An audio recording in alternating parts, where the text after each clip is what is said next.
કોઈ પણ હાઇપરબોલા અને એના એસિમ્પટોટ્સની વચ્ચે ખાલી અને ખાલી કોનો ફરક હશે?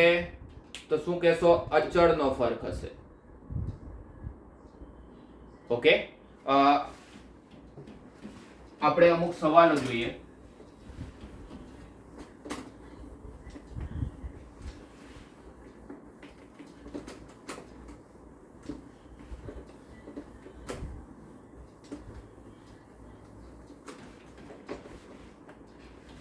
આપણે તમારા મોડ્યુલમાંથી જ કોઈ સવાલ લઈએ એસિમ્પટોટને રિલેટેડ.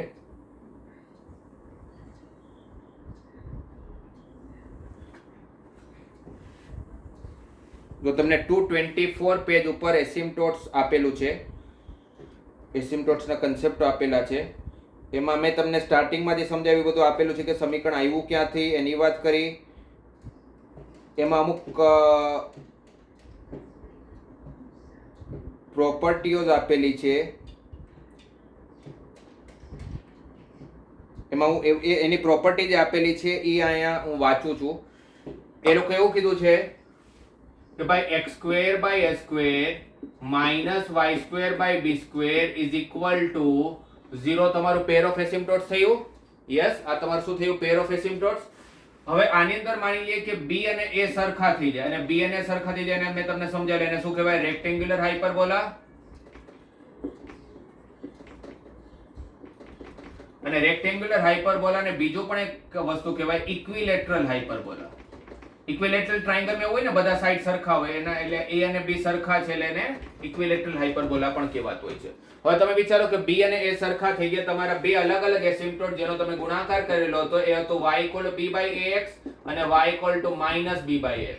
અને b અને a સરખું થઈ ગયું તો આ શું બની જશે? y = x અને આ શું બનશે? y = -x. એનો મતલબ કે આ બંનેના ઢાળનો ગુણાકાર -1 આવે છે. એટલે જો રેક્ટેન્ગ્યુલર હાઇપરબોલા હશે તો એના પેર ઓફ એસિમ્પટોટ્સ એકબીજા સાથે પરપેન્ડિક્યુલર હશે. Pair of asymptotes are perpendicular with each other.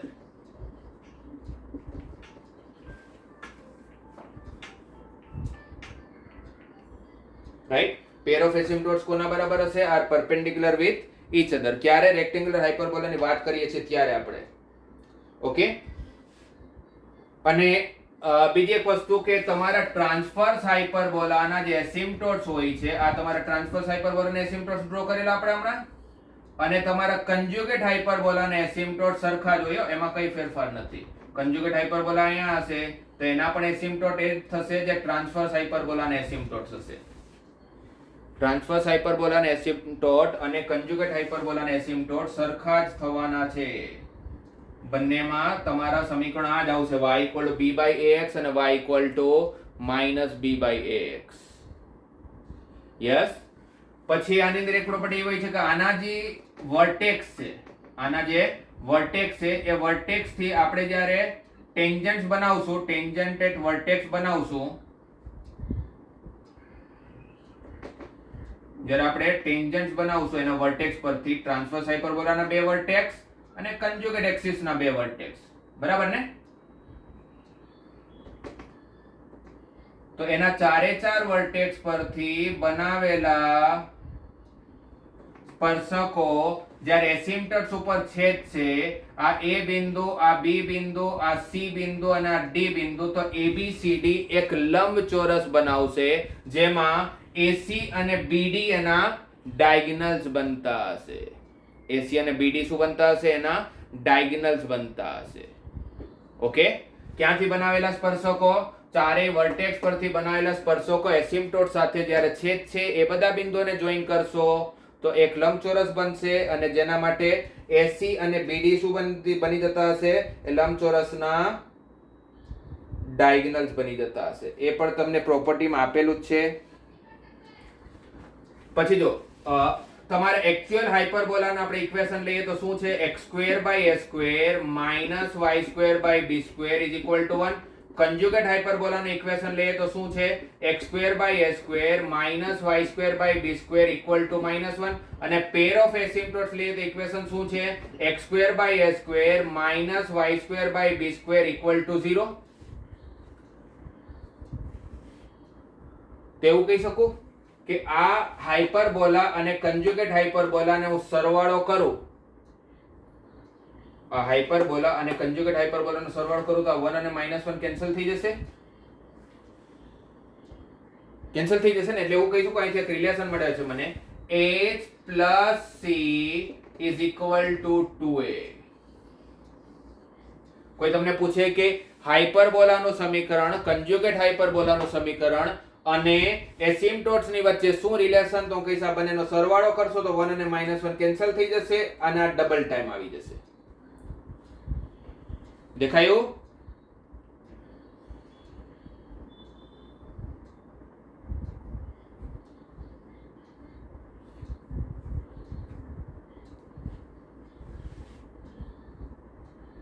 પછી બીજી જે થિયરીમાં પ્રોપર્ટીઝ લખેલી છે જે મેં ઓલરેડી તમારી સાથે ડિસ્કસ કરી લીધું કે એસિમ્પટોટ એટલે હાઇપરબોલાના કેન્દ્રમાંથી પસાર થતા સ્પર્શકો.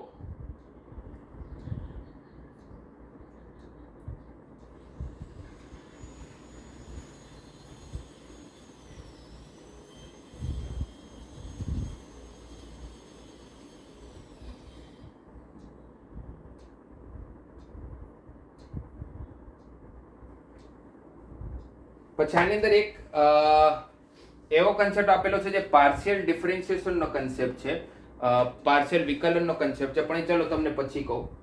પહેલા હું તમને એક ક્વેશ્ચન ડિસ્કસ કરું તમારી સાથે. આમાં આપેલો જ છે સોલ્વ એક્ઝામ્પલમાં, પહેલો જ એક્ઝામ્પલ આપેલો છે એસિમ્પટોટ ની નીચે.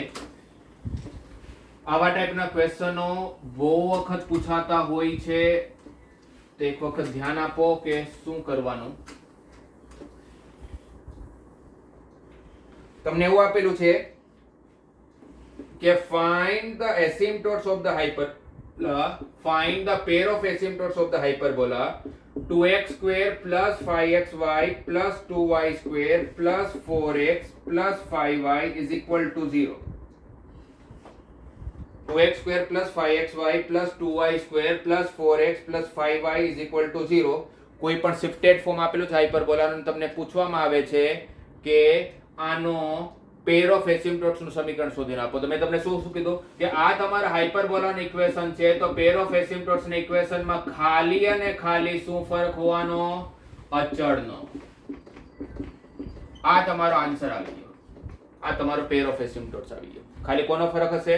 અચળનો. પણ એ અચળ શોધીને આપવું પડશે ને. એ અચળ કઈ રીતે શોધશું? તો આ શું છે? પેર ઓફ એસિમ્પટોટ્સ, મતલબ પેર ઓફ લાઇન્સ. એસિમ્પટોટ શું છે? એક રેખા જ તો છે.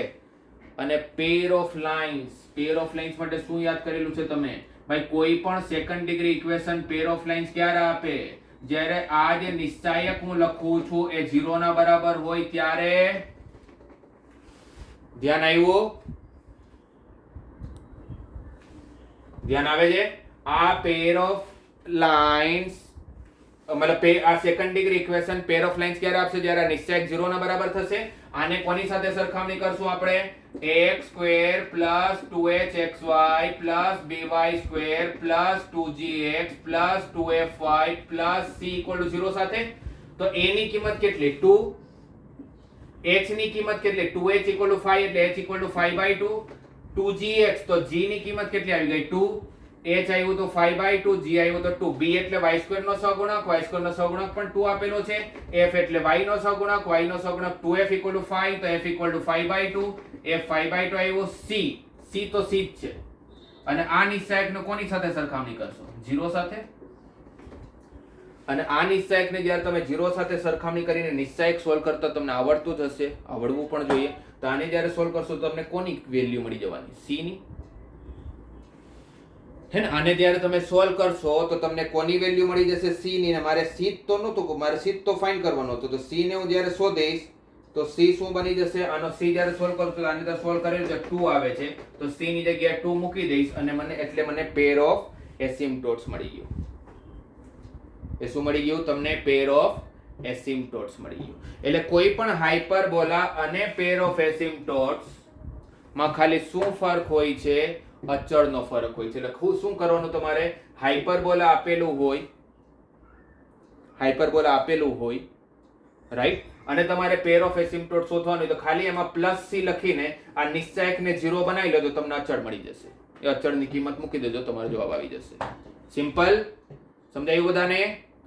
હવે ઉલટું પણ હોઈ શકે. ઉલટું કઈ રીતે હોઈ શકે કે તમને એવું આપેલું છે કે આ +2 આપેલું છે, આ પેર ઓફ એસિમ્પટોટ્સ આપેલું છે, અને હવે તમને કહે છે હાઇપરબોલાનું ઇક્વેશન શોધીને આપો.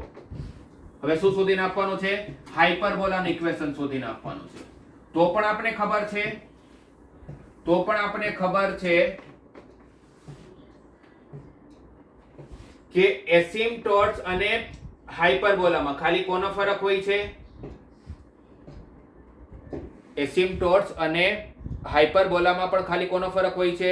અચળનો ફરક હોય છે. તો આવા ક્વેશ્ચનમાં નોર્મલી એવું આપી દેશે કે આ એસિમ્પટોટ છે, આ એસિમ્પટોટ છે, અને આ એસિમ્પટોટ કોઈ હાઇપરબોલાનો એસિમ્પટોટ છે ઓબ્વિયસ છે, તો એ હાઇપરબોલાનું ઇક્વેશન ફાઇન્ડ કરીને આપો જે 2,3 પરથી પસાર થાય છે. જે હાઇપરબોલા ક્યાંથી પસાર થાય છે? 2,3 પરથી પસાર થાય છે. તો હાઇપરબોલાનું ઇક્વેશન શું લઈ લઈશ? 2x² + 5xy + 2y² + 4x + 5y + k = 0. બંનેમાં હશે તો અચળનો જ ફરક. હવે k શોધવાનું છે તો k કઈ રીતે શોધીશ? ભાઈ હાઇપરબોલા ક્યાંથી પસાર થાય છે? 2,3 પરથી. તો 2,3 મૂકી દઈશ તો જવાબ આવી જશે. બરાબર? સમજાયું? અને હવે તમને એક કન્સેપ્ટ કહું છું. આમ તો જો કે આ પેર ઓફ લાઇન્સમાં કદાચ સરે તમને કન્સેપ્ટ કીધો જ હશે, મારા હિસાબે કીધું જોવું જોઈએ કે ભાઈ આ પેર ઓફ એસિમ્પટોટ્સ આપેલું છે, અથવા એવું માની લ્યો કે તમને હાઇપરબોલાનું ઇક્વેશન આપેલું હતું. તમને હાઇપરબોલાનું ઇક્વેશન આપેલું હતું અને તમને કહેવામાં આવે છે કે હાઇપરબોલાનું કેન્દ્ર શોધીને આપો. તો કઈ રીતે શોધો? કારણ કે આ તો શિફ્ટેડ ફોર્મ પણ નથી. શિફ્ટેડ ફોર્મ હોય તો આપણે ખબર છે કે જ્યાં શિફ્ટ કર્યું હોય h, k બિંદુ એ તમારું સેન્ટર થાય. પણ આ થોડું શિફ્ટેડ છે, કારણ કે શિફ્ટેડ હોય તો xy નું પદ જ ના હોતે. એટલે આ તો રોટેશનલ હાઇપરબોલા છે. તો આમાં મારે કઈ રીતે એનું કેન્દ્ર શોધવું? તો મારે શું કરવું જોઈએ? આના ઉપર તમે કેન્દ્ર નહીં શોધી શકો, ગમે તે કરી લો. પણ મને એ ખબર છે કારણ કે હાઇપરબોલા આવું કઈ તેડું મેળું હાઇપરબોલા છે, આવું હાઇપરબોલા છે. પણ મને એ ખબર છે કે એના એસિમ્પટોટ હંમેશા એના કેન્દ્રમાંથી પસાર થતા હશે. જો એનો એસિમ્પટોટ શોધી લો તો પછી એના એસિમ્પટોટ્સના જે છેદ બિંદુ હશે એ તમારું કેન્દ્ર બની જશે. હે ને? હાઇપરબોલા ઉપરથી તમે કેન્દ્ર નહીં શોધી શકો, તમે એસિમ્પટોટ શોધો, કારણ કે એસિમ્પટોટ્સ કેન્દ્રમાંથી પસાર થાય છે. એટલે હાઇપરબોલા અને એસિમ્પટોટમાં ખાલી કોનો ફરક હોય? અચળનો. એટલે c લઈ લઈશ. પછી પેલું નિશ્ચાયક લઈશ AHG, HBF, GFC, અને કોની સાથે સરખામણી કરીશ? 0 સાથે. એટલે 0 સાથે સરખામણી કરીશ એટલે મને કોની વેલ્યુ મળી જશે? c ની વેલ્યુ મળી જશે. c ની વેલ્યુ મળી જશે ને? તો c ની વેલ્યુ મળી જશે એટલે c આપણે જોઈ લો તો કે 2 આવતું હતું, તો એકવાર c2 આવી ગયો એટલે તમને પેર ઓફ એસિમ્પટોટ્સ મળી ગયો. હવે પેર ઓફ એસિમ્પટોટ્સ, આ બે એસિમ્પટોટ્સ નો ગુણાકાર છે ને? આ શું છે? બે એસિમ્પટોટ્સ નો ગુણાકાર છે. એ બંને રેખા જ્યાં છેદ બિંદુ બનાવે છે એ છેદ બિંદુ જોઈએ છે. છેદ બિંદુનું પણ ડાયરેક્ટલી તમારી પાસે એક શોર્ટકટ છે. એ પણ તમને સરે કીધું જ હશે કે બે રેખાનો છેદ બિંદુ ડાયરેક્ટલી કઈ રીતે શોધી શકે. એમાં બે અપ્રોચ છે. એક અપ્રોચ એ છે, આ નિશ્ચય તમે યાદ કરેલું છે, એટલે એનો x નો યામ અને y નો યામ ડાયરેક્ટલી મળી જાય. કઈ રીતે? AB આ 2/2 નું નિશ્ચય બનાવે તો શું થાય? AB - h², એ અહીંયા છેદમાં આવી જશે. AB - h². અને x નો યામ શોધવા માટે શું કરશો તમે? એકવાર x નો યામ શોધવા માટે આને ભૂલી જાવ તો શું આવશે? HF - BG, એ અંશમાં આવી જશે. અને y ના સહગુણક માટે આને ભૂલી જાવ તો શું આવશે? AF - HG, પણ વચ્ચે ગેપ આવે છે અને તમને ખબર હશે નિશ્ચયકમાં જ્યારે ગેપ આવે તો આગળ માઈનસ લેવું પડે. તો અહીંયા આવતું હતું AF - HG, અને એમાં આગળ માઈનસ લેશું આપણે તો શું થઈ જશે? HG - AF. આમાં તમે બધી કિંમત મૂકી દેશો AB, HF, G ની, તો તમને ડાયરેક્ટલી આ છેદ બિંદુ મળી જશે જે એનું કેન્દ્ર બની જશે. આ એક મેથડ, આ સૌથી ઈઝી મેથડ. આ યાદ કરીને જાવ તો કંઈ કરવાની જરૂર જ નથી, ડાયરેક્ટલી જવાબ આવી જશે. રાઈટ? અને કદાચ ભૂલી જાવ, માની લઈએ કે તમે ભૂલી ગયા તો તમને બીજું પણ એક ઓપ્શન આપી દઉં અને પાર્શિયલ ડિફરન્શિએશન કરો. પાર્શિયલ ડિફરન્શિએશન નો મતલબ છે કે એકવાર x ને અચળ માનો અને એકવાર y ને અચળ માનો. હું જે પહેલા સપોઝ x ને અચળ માનું છું, સોરી y ને અચળ માનું છું, તો આનો 2x² નું વિકલન શું થશે? 4x. પાર્શિયલ ડિફરન્શિએશન એટલે એકવાર x ના અચળ માનીને કરવાનું, એકવાર y ના અચળ માનીને કરવાનું. તો x ને y ના અચળ માનશું તો આનું વિકલન 4x, 5xy y અચળ છે તો 5xy નું 5y, y અચળ છે તો આનું 0, 4x નો 4, 5y અચળ છે તો 5y નો 0, 2 નો 0. આ એક સમીકરણ આવશે. પછી હવે આપણે x ના અચળ માનીએ તો આ 0 5xy નો થશે 5y, 5y ને x તો x નું વિકલન 1 થઈ જશે. હે ને? બીજી વારમાં શું કરીએ છીએ આપણે, સોરી x આવશે. બીજી વારમાં શું કરીએ છીએ આપણે, x ના અચળ માનીએ છીએ તો અચળ છે તો આનું 0 થઈ જશે. 5x અચળ છે, y નું વિકલન 1, 2y² નું પ્લસ 4y, 4x અચળ છે 0, 5y નું 5, 2 અચળ છે તો 0. આ બંનેને જ્યારે તમે સોલ્વ કરશો, આ બંને સમીકરણને જ્યારે તમે સોલ્વ કરશો તો તમને જે છેદ બિંદુ મળશે એ જ તમારો છેદ બિંદુનું કામ કરશે, એ જ તમારું કેન્દ્ર બની જશે. આને પાર્શિયલ ડિફરન્શિએશનની મેથડ કહેવાય. તમને થિયરીમાં નોર્મલની જે પ્રોપર્ટી લખેલી છે એમાં સૌથી લાસ્ટ પ્રોપર્ટી આવી કીધેલી છે કે પાર્શિયલ વિકલન કરીને પણ તમે સેન્ટર સુધી પહોંચી શકો. પણ હું તો તમને આ પણ કરવાનું અવોઇડ કરવાનું કહું છું. આ યાદ રાખી લો ને, શા માટે વિકલન કરવાનું? કારણ કે વિકલન કરવામાં થોડો તો સમય જશે, એમાં એટલો સમય નહીં જેટલો એને સોલ્વ કરવામાં સમય જશે. પછી આ બંનેને સોલ્વ કરશો ત્યારે જવાબ આવશે ને. આ યાદ હશે તો ડાયરેક્ટલી જવાબ આવશે, અને આ તો યાદ કરીને જવાના જ છો. આના વગર તો આમ પણ તમે કોનિક સેક્શનમાં કશું નથી કરી શકવાના.